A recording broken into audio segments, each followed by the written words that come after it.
வணக்கம். இது உங்கள் சிவில் சப்ளை எழுச்சி. தொழிலாளர்கள் மற்றும் பொதுமக்களின் நலன் சார்ந்த முக்கிய செய்திகளை தொடர்ந்து வழங்கி வருகிறோம்.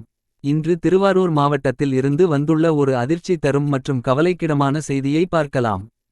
திருவாரூர் மாவட்டம் விளமல் மண்ணை சாலையில் அமைந்துள்ள தமிழ்நாடு நுகர்பொருள் வாணிபக் கழகத்தின் மண்டல அலுவலக நுழைவாயிலில் உள்ள மின்கம்பம் மிகவும் ஆபத்தான நிலையில் இருப்பதாக தகவல் வெளியாகியுள்ளது. அலுவலக நுழைவாயிலில் அமைந்துள்ள இந்த மின்கம்பத்தின் கீழ்ப்பகுதியும் மேல்பகுதியும் கடுமையாக சேதமடைந்து எந்த நேரத்திலும் கீழே சரிந்து விழக்கூடிய நிலையில் சாய்ந்து நிற்கிறது. கவலைக்கிடமான விஷயம் என்னவென்றால் இந்த மின்கம்பத்தில் மின்விளக்குகள் இயங்கி வருகின்றன. மேலும் மண்டல அலுவலகத்திற்கான மின் இணைப்பும் இதன் வழியாகவே செல்கிறது.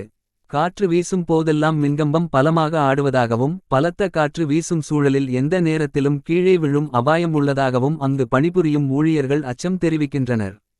இந்த மின்கம்பம் திடீரென கீழே விழுந்தால் அலுவலக பணியாளர்கள் மட்டுமின்றி பொதுமக்கள், வாகன ஓட்டிகள் மற்றும் அப்பகுதியில் செல்வோர் என பலரது உயிருக்கும் ஆபத்து ஏற்படக்கூடிய சூழ்நிலை நிலவுகிறது. மிகப்பெரிய விபத்து மற்றும் உயிர் சேதம் ஏற்படும் அபாயம் கண்முன்னே இருந்தும் இதுவரை நிரந்தர தீர்வு காணப்படவில்லை என்பது வேதனைக்குரியதாக உள்ளது. இந்த ஆபத்தான நிலை குறித்து மண்டல நிர்வாகத்திற்கும் மின்வாரிய அதிகாரிகளுக்கும் ஏற்கனவே தகவல் தெரிவிக்கப்பட்டுள்ளதாக கூறப்படுகிறது. இருப்பினும் இதுவரை உரிய நடவடிக்கை எடுக்கப்படவில்லை என்ற குற்றச்சாட்டு எழுந்துள்ளது.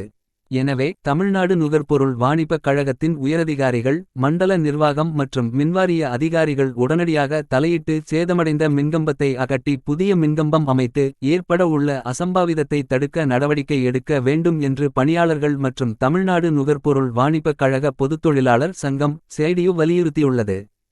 விபத்து நடந்த பிறகு நடவடிக்கை எடுப்பதை விட விபத்தை தடுப்பதே நிர்வாகத்தின் முதன்மை பொறுப்பாகும். உயிர்கள் பாதுகாக்கப்பட வேண்டும் என்பதே அனைவரின் எதிர்பார்ப்பாக உள்ளது.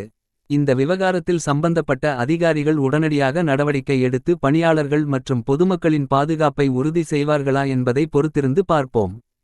இதுபோன்ற தொழிலாளர் நலன், பொதுமக்கள் நலன் மற்றும் சிவில் சப்ளை துறை சார்ந்த முக்கிய செய்திகளை தொடர்ந்து அறிய எங்கள் சிவில் சப்ளை எழுச்சி யூடியூப் சேனலை சப்ஸ்கிரைப் செய்து பெல் ஐகானை அழுத்த மறக்காதீர்கள். நன்றி. மீண்டும் மற்றொரு முக்கிய செய்தியுடன் சந்திப்போம். வணக்கம்.